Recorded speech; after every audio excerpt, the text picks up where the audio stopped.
안녕하세요. 올랜도 킴입니다. 내일 엔비디아 실적이 있는데 요거로 인해서 아무래도 시장의 방향이 많이 결정될 건데 어떤 식으로 결론이 날지 거기에 대해서 한번 살펴보겠습니다. 자, 엔비디아 실적 발표가 주시장에서 매우 중요하죠. 자, 근데 이번에는 그보다 훨씬 더 중요하다는 겁니다. 금리나 결정을 기다리는 투자자들 사이에서 AI 관련 주식들이 좀 압박을 많이 받고 있는데 이번 수요일 오후에 실적 발표를 통해서 안정을 되찾지 않겠나 그렇게 보여지고 있답니다. 자, AI 주식에 일단 압박이라든지 금리에 대한 의문이 제기되는 가운데 엔비디아의 CEO 젠슨 황의 다가올 실적 발표의 전화위 어닝스 콜에서 가장 큰 기대가 쏠리고 있다. 이렇게 보시면 되겠고, 연준의 금리 결정 이런 것들이 AI 기업의 성장에 야망을 위한 차입, 그 다음에 자금 조달에 영향을 미칠 것이다. 2010년도에 블랙웰과 루빈의 AI 플랫폼에서 5천억 달러 이상의 수익을 낼 것으로 예상되면서 이 중에 30%는 이미 출시가 되었다. 그렇게 말하고 있죠. 그래서 어찌 보면은 2027년도 자 그까지도 우리가 엔비디아의 젠스왕이 어떤 식으로 이야기하는지를 봐야 될 때다. 그다음 캠팩스 같은 거, 자 그런 거 우리가 한번 체킹해보자 이렇게 말씀을 드립니다.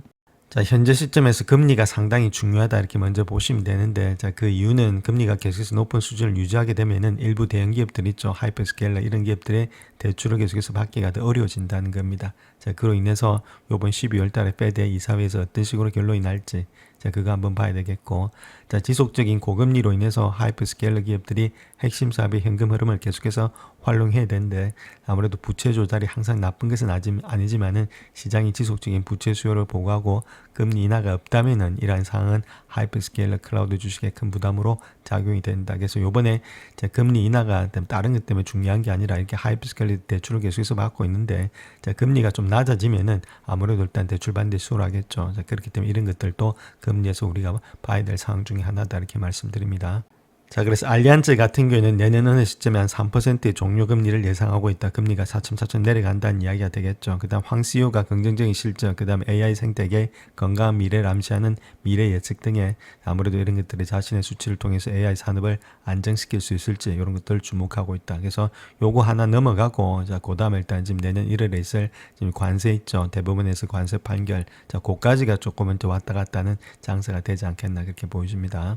자, 그래서 시장은 엔비디아가 다음 무기에 어떤 발표를 할지에 주목하고 있다는 겁니다. 그래서 젠슨왕 같은 10월에 엔비디아 GTC 행사에서 2020년도까지 블랙웰과 루벤의 AI 플랫폼으로서 5천억 달러 이상의 매출을 달성할 것으로 예상이 되고 있고, 그 중에 30%는 이미 출하되었다. 자, 그렇게 밝히고 있었죠. 자, 그런데 일부 분석가들은 그보다 훨씬 더 먼 미래를 내다보고 있다는 겁니다. 이미 2010년도를 언급했기 때문에 2027년도의 전망이 더욱더 중요해지고 있다. 그래서 엔비디아가 그보다 훨씬 더 먼 미래에 강력한 추세를 파악할 수 있을지 이런 것들이 관건이 되고 있다. 지금 2010년도가 중요한 게 아니고 엔비디아는 2027년도가 중요하다는 이야기입니다. 그래서 빅테크 주식 S&P 500에 큰 영향을 미치기 때문에 시총 기준으로 평가된 엔비디아의 보고서는 다른 측면에서 큰 중요성을 지닐 것이다. 그렇게 이야기를 하고 있고, 자, 다른 것보다는 지금 현재 이런 것들을 통해서 이번에 일단 실적 발표를 통해서 상황에 반전이 될지 자, 그런 것들을 봐야 되는데, 결론 2027년도에 실적을 우리가 볼 수 있어야 된다. 그 이야기를 하고 있습니다. 자, 그렇다면 선수들이 생각하고 있는 내용들을 한번 보시게 되면 지금 현재 기술 부분에서 높은 밸류에이션에 대한 월가 우려는 어느 정도 해소된 것 같다. 자, 그렇게 이야기를 하고 있고, 또한 밸류에이션에 대해서는 걱정하지 않는다면서 조만간에 매도세가 조금은 가라앉지 않겠는가. 자, 그렇게 볼 수 있다는 거겠죠. 그래서 거품은 여전히 건강한 속도로 부풀어오르고 있지만은 조만간 터질 조짐은 보이지 않고 있다. 자, 그렇게 말하고 있고, 자, 밸류에이션이 솔직히 말해서 조금 비싼 것처럼 보이고 있지만은 상위 기업들 있죠. 이런 기업들은 이익 성장률 대비해서 자, 할인된 가격에 거래되고 있다. 이렇게 말하고 있죠. 성장이 훨씬 더 가파르다. 그 이야기를 하고 있습니다. 그래서 AI 시장 심리는 다소 낙관적이면서 낙관적이진 않다. 이렇게 말하고 있죠. 그래서 지금이 조금 울퉁불퉁한데 결론적으로 봤을 때는 이익 성장률 대비해서 아무래도 밸류는 그렇게 고평가된 것은 아니다. 자, 그 이야기를 하고 있습니다. 또한 AI 자본 지출에 대해서는 어떤 양상을 보일지는 알게 될 건데, 시장의 선두주자인 엔비디아가 하이퍼스케일러들이 이미 보고한 막대한 지출을 어떻게 실현하고 있는지 보여주는 중요한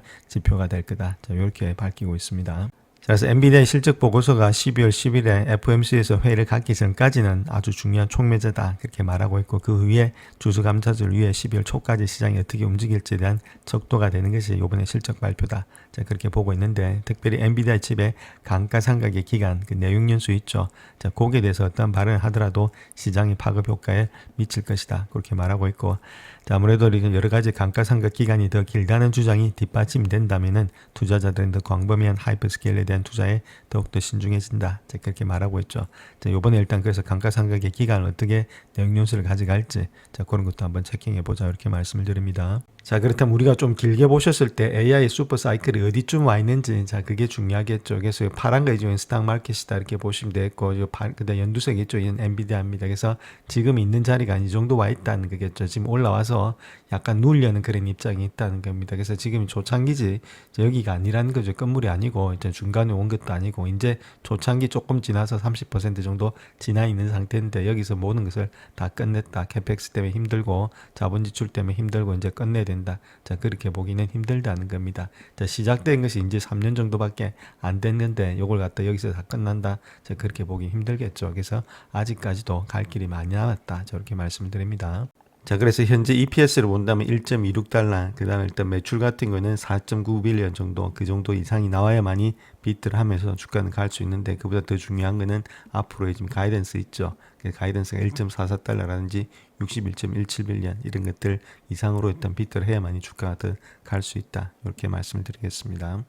월가 입장에서는 지금 매출 갖다 550억 달러 정도 예상하고 있다. 이렇게 밝히고 있는데 이는 전년 대비 56.8%가 증가한 수치다. 이렇게 말하고 있고 4분기 매출에 있어서는 616억 6천만 달러로서 전년 대비 56.8%의 성장률을 보인다. 이렇게 말했죠. 근데 CFO 같은 경우에는 3분기 매출 540억 달러 정도 플러스 마이너스 2% 이렇게 예측했습니다. 요거보다는 조금 더 많이 지금 예측하고 있는 것이 월가가 되겠죠. 근데 요거보다도 더 많이 나와야만이 주가는 더 많이 갈 수 있다. 이렇게 말씀드릴 수 있겠고 또 지난 실적 발표 때 경영진은 더 많은 하이퍼스케일러와 네오클라우드 업체들이 블랙엘 울트라를 구매함에 따라서 GB300의 처리량이 주당 1000개의 렉을 갖다 증가했다. 이렇게 언급을 했죠. 그래서 CFO 같은 거는 지금 이제 콜리버, 그 다음에 네비우스, 그 다음에 아이랜 이런 것들이 추가하면서 이쪽에서 더 많은 일단 매출이 일어날 거다.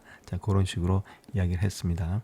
이번 실적 발표 때 우리가 좀 봐야 되는 것은 아무래도 루빈의 플랫폼이 아니겠는가 그렇게 보여줄 수 있겠죠. 지난 실적 발표 때 내년에 하반기 양산 일정을 재확인했다 이렇게 말하고 있었죠. 그래서 TSM의 재설계 활동을 시사한 이후에 지연 위험을 지적했던 것을 생각해 보면 좀 안도가 되고 있는데 그럼에도 불구하고 AMD, 오픈AI의 최근에 결합한 MI450의 GPU, 그 다음 헬로이스의 렉스케일 시스템에 대한 계약을 고려해 볼 때 루빈의 생산 지연 징후가 조금이라도 보이게 되면 상당한 매도로 이어질 수 있다는 겁니다. 그래서 현재 GB300의 램프에서 무슨 일이 일어나고 있는지 뿐만 아니라 AMD가 천천히 시장 점유율을 확대하고 있기 때문에 루빈의 플랫폼의 진행 상황, 이것이 주목해야 된다. 저렇게 말씀드릴 수 있겠죠. 그래서 진행 상황이 뭐 좋게 나오면은 크게 문제가 없는데 좀 딜레이 된다면 조금은 위험할 수가 있다. 이렇게 말씀을 드립니다. 그 다음 또 우리가 하나 봐야 될 것이 지금 이제 소브린 매출 자체 있죠. 물론 중국은 뭐 답이 없다 이렇게 본다 하더라도 한 200억 달러 이상을 돌파할 것으로 예상이 되고 있다는 겁니다. 24조 이상. 이런 것들은 계속해서 항목을 눈여겨봐야 될 부분이다. 즉 말해서 소브린에서 얼마만큼 더 많이 증가되고 있는지. 그 다음 또 전반적으로 봤을 때 또 봐야 될 것이 하이퍼스케일러, 네오클라우드 기업이 올해 데이터 센터 인프라, 그 다음에 컴퓨팅에 6천억 달러를 투자할 가능성이 높다는 점을 고려해 볼 때 이제 3분기, 4분기 기대치를 모두 뛰어넘을 가능성이 많이 있다. 이렇게 보시면 되겠죠. 그래서 소브린 이런 것들을 계속해서 체킹해 보자 이렇게 말씀드립니다. 그 다음 또 중요한 점 자체가 난객 기준으로 봤을 때 지금 이제 73.5%의 GP 마진을 전망하고 있다. 이렇게 말하고 있는데 중요한 것은 경영진이 지난 분기 동안에 연말까지 GP 마진을 갖다가 난객 기준으로 봤을 때 한 70% 중반으로 일단 전망했다는 겁니다. 그래서 요거 자체가 요번 실적 발표 때 얼마만큼 나와주느냐. 이 정도가 뭐 75% 이렇게 나와주면 상당히 좋겠죠. 그런 점들 우리가 봐야 되겠고. 사티아 나델라 같은 경우에 있어서도 GB300 시리즈 성장세와 더불어서 자사 제품에 대한 대체 가능성에 대해서 발언을 많이 했죠. 그렇다면 이런 것들, 그 다음 하이퍼스케일러, 네오클라우드 기업들이 이전 모델의 조기 노후화를 피하기 위해서 최신의 GPU 제품군을 얼마만큼 주문하고 있는지, 물론 주문을 많이 하고 있겠지만은 그런 것들 한번 체킹해 보시고 이런 것들이 늘어나고 있는지를 우리가 꼭 체킹을 해보자 이렇게 말씀을 드립니다.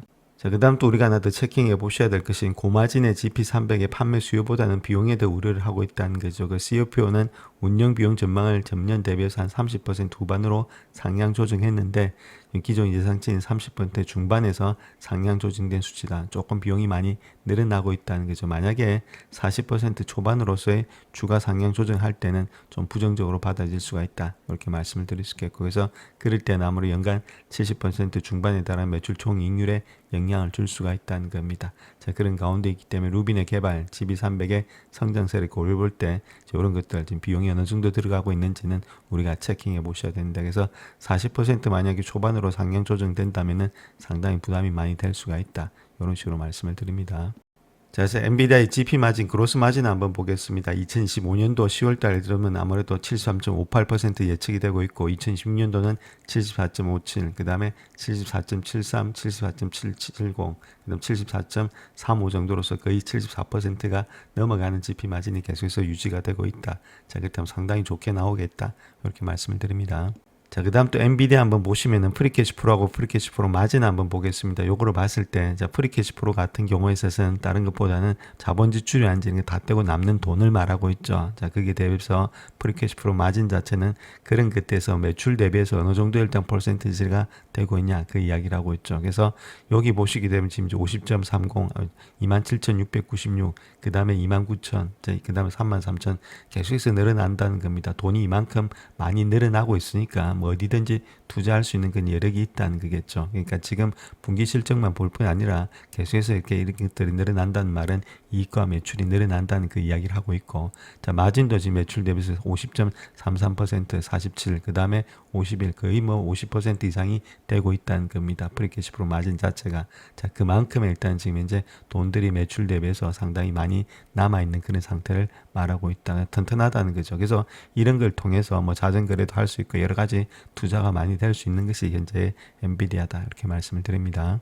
자, 그 다음 또 우리가 한번 보셔야 될 것이 캐시프로 오퍼레이션이 있죠. 영업 활동을 통해서 돈 번과 캐피탈 익스펜디처를 있죠. 자본 지출이 얼마만큼 되고 있는지, 자, 얼마만큼의 마이너스 플러스가 지금 이제 돼서 남아 있는지 그거 한번 보겠습니다. 그래서 요번에 예측치는 지금 자본 지출은 1669 정도가 마이너스가 되겠죠. 그런데 캐시프로 오퍼레이션 28,000입니다. 그러니까 뭐 자본 지출이 얼마만큼 나가도 크게 문제가 없다는 겁니다. 요 마찬가지로 지금 이제 3만이고 여기는 마이너스 1700, 여기는 보시게 되면 34,000에 마이너스 1600, 여기도 36,000에 1600, 이런 식으로 해서 2020년도 후반까지 보더라도 39,000에 1700, 그러니까 계속해서 이 정도 일단 이제 캐시프로 오퍼레이션, 돈을 버는 속도와 지금 돈 나가는 속도하고는 잽이 안 된다 이렇게 보시면 되겠죠. 그런 가운데이기 때문에 이런 애들이 계속해서 투자를 해서 여러 가지 뭐 네비스라든지 아니면 코리브 이런 데다가 투자를 한다 하더라도 크게 문제가 없다 이렇게 말씀을 드립니다. 자, 그 다음 또 넷인컴하고 넷인컴 마진 한번 보겠습니다. 이도 마찬가지로 보시면은 넷인컴 같은 경우는 3만, 그 다음 계속해서 넷인컴 다 올라가고 있죠. 이런 식으로 43,000까지도 2010년도 한 후반까지 되면 이 정도까지 가지 않겠는가. 자, 그렇게 보여지고 있고, 자, 마진 자체도 본다로 56%, 55%, 56, 56%, 거의 56% 이상이 되고 있다. 이렇게 남는 장사가 상당히 많이 남고 있다. 이렇게 말씀을 드립니다. 자, 그 다음 또 밸류에이션 한번 보시게 되면 지금 30배수 정도 되고 있죠. 자, 그런데 5년 평균을 봤을 때는 지금 이제 40배수가 되고 있다는 겁니다. 자, 그만큼 일단 저평가되어 있다 이렇게 보시면 되겠죠. 그래서 5년 평균이 이 정도가 되고 있는데 그거보다도 지금 이제 밑에 있는 모양이 있다. 자, 그렇다면 아무래도 지금이 저평가되어 있다 이렇게 보시면 되겠죠. 자, 이런 모든 것들을 봤을 때는 주가가 좀 많이 빠져 있는 상태에 있다. 자, 이렇게 우리가 보시면 되겠습니다. 자, 그 다음 또 내일장에서 만약에 일단 여러 가지 일로 인해서 좀 주가가 빠진다 그렇게 했을 때는 이제 요 라인 때 있죠. 그래서 201선 여기에서 167불 정도 되고 있습니다. 그 직전 저점 정도 되고 있죠. 그럼 거의 이제 요건데 요 밑에 이제 비슷하게 내려온다는 겁니다. 뭐 180불대를 깬다든지 그렇게 했을 때, 자, 그렇다면은 가장 중요한 것이 저평가돼 있다는 영역이 되겠죠. 그럼 저평가돼 있는 영역이 우리가 매수의 관점이지 매도의 관점이 아니겠죠. 그래서 이런 우량주들은 빠질 때가 매수의 관점이다. 자, 그렇게 보시면 되겠죠. 충분히 반등이 가능한 그런 장세가 되지 않겠는가. 자, 그렇게 보시면서 우리가 길게 보시면서 투자를 해 나가자 이렇게 말씀을 드립니다. 영상을 끝까지 시청해 주셔서 감사합니다. 영상이 도움이 되셨다면 구독과 좋아요 부탁드립니다. 감사합니다.